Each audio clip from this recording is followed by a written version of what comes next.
ನಾವು ಯಾರು ಗಾಂಧಿ ಹಾಕೋಕ್ಕಲ್ಲ, ಗೋಪಾಲಗೌಡರು ಹಾಕೋಕ್ಕಲ್ಲ, ಅಥವಾ ನಾವು ಯಾರೂ ಕೂಡ ಕಳೆದ ಮಂಜಪ್ಪನವರು ಆಗಕ್ಕೆ ಸಾಧ್ಯ ಇಲ್ಲ. ನಾವು ಆ ರೀತಿ ಆಗೋದು ಬೇಡ.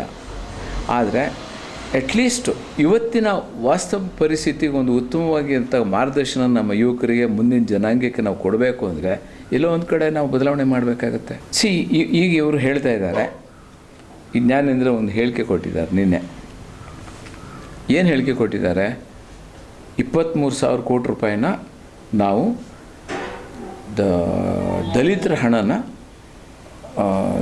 ಜನರಿಗೆ ಗ್ಯಾರಂಟಿ ಯೋಜನೆಗೆ ಬಳಸ್ಕೊಂಡಿದ್ದಾರೆ ಅಂತ. ಹೌದು, 23,000 ಕೋಟಿ ಅಲ್ಲ, 50,000 ಕೋಟಿನೂ ಬಳಸ್ಕೊಂಡಿದ್ವಿ ಅಂತ ಹೇಳಿದ್ರಿ. ಏನು ತಪ್ಪಿದೆ? ದಲಿತರ ಹಣನ ಜನರಿಗೆ ಗ್ಯಾರಂಟಿ ಯೋಜನೆಗೆ ಬಳಸ್ಕೊಂಡಿದ್ದಾರೆ ಅಂತ. ಹೌದು, 23,000 ಕೋಟಿ ಅಲ್ಲ, 50,000 ಕೋಟಿನೂ ಬಳಸ್ಕೊಂಡಿದ್ವಿ ಅಂತ ಹೇಳಿದ್ರಿ. ಏನು ತಪ್ಪಿದೆ?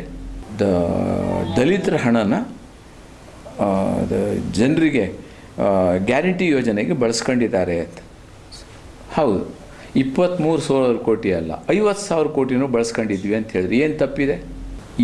ಈ ಕಾನೂನು ಮಾಡಿದ್ದೇ ಸಿದ್ದರಾಮಯ್ಯನವರು. ಯಾವುದು? ಪ್ರತಿ ವರ್ಷ ಈ ಕಾನೂನು ಮಾಡಿದ್ದೇ ಸಿದ್ದರಾಮಯ್ಯನವರು. ಯಾವುದು?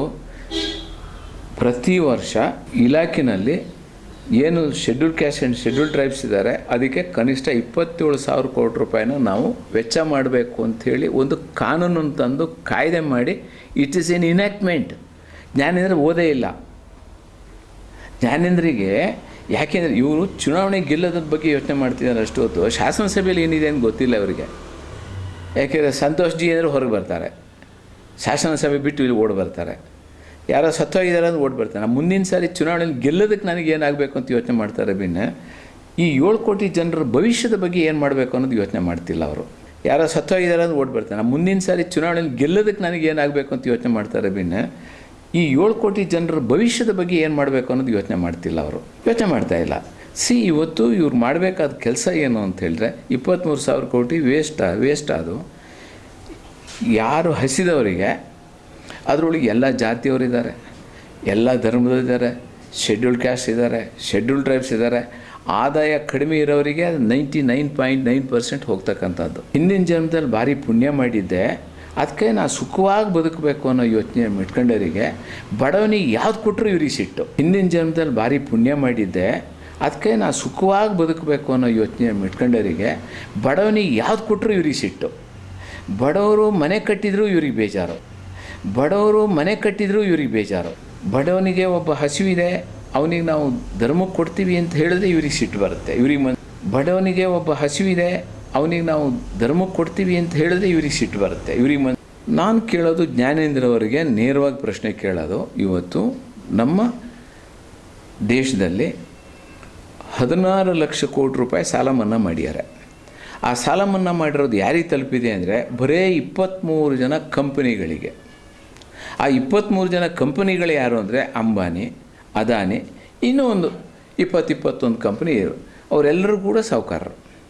ಈ ಬಡವರಿಗೆ ಕೊಟ್ಟಿದ್ದು 23,000 ಕೋಟಿ ರೂಪಾಯಿನ 52,000 ಯಾಕೆ ಕೊಟ್ರಿ ಅಂತ ಕೇಳೋ ಬಿ ಜೆ ಪಿಯವರಿಗೆ ನಾನು ಇವತ್ತು ಕೇಳ್ತಕ್ಕಂಥದ್ದು, ಆ ಸಾಲ ಮನ್ನಾ ಮಾಡೋ ಬದಲಿಗೆ ಅವರಿಗೆ ರೈತರ ಸಾಲ ಮನ್ನಾ ಮಾಡ್ಬೋದಾಗಿತ್ತು.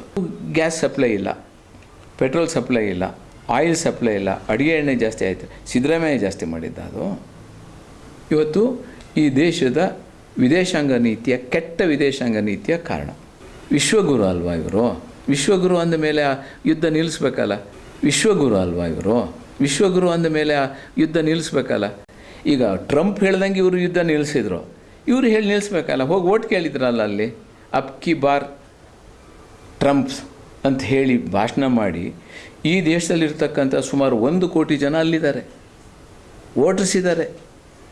ಅವ್ರಿಗೆ ರಿಕ್ವೆಸ್ಟ್ ಮಾಡಿ ಅಬ್ ಕಿ ಬಾರ್ ಟ್ರಂಪ್ ಅಂತ ಕ್ಯಾನ್ವಾಸ್ ಮಾಡಿ ಬಂದು 2 ಸಾರಿ ಅಧಿಕಾರದಲ್ಲಿ ಕೂತವರಿಗೆ ಇವರೊಂದು ರಿಕ್ವೆಸ್ಟ್ ಮಾಡ್ಕೊಂಡು ಯುದ್ಧ ನಿಲ್ಲಿಸಪ್ಪ, ನಮ್ಮ ದೇಶಕ್ಕೆಲ್ಲ ತೊಂದರೆ ಆಗ್ತಾಯಿದೆ, ಯುದ್ಧ ಮಾಡಿದ್ರೆ ಅಂಥೇಳಿ ಯಾಕೆ ಹೇಳೋಕ್ಕಾಗ್ತಿಲ್ಲ? ಯಾಕೆ ಬ್ಯಾಟ್ರಿ ಇಲ್ಲ? ಮೀಡಿಯಾ 9 ಕನ್ನಡ ನಿರ್ಭೀತಿಯಿಂದ ನಿಮ್ಮ ಜೊತೆಗಾರ.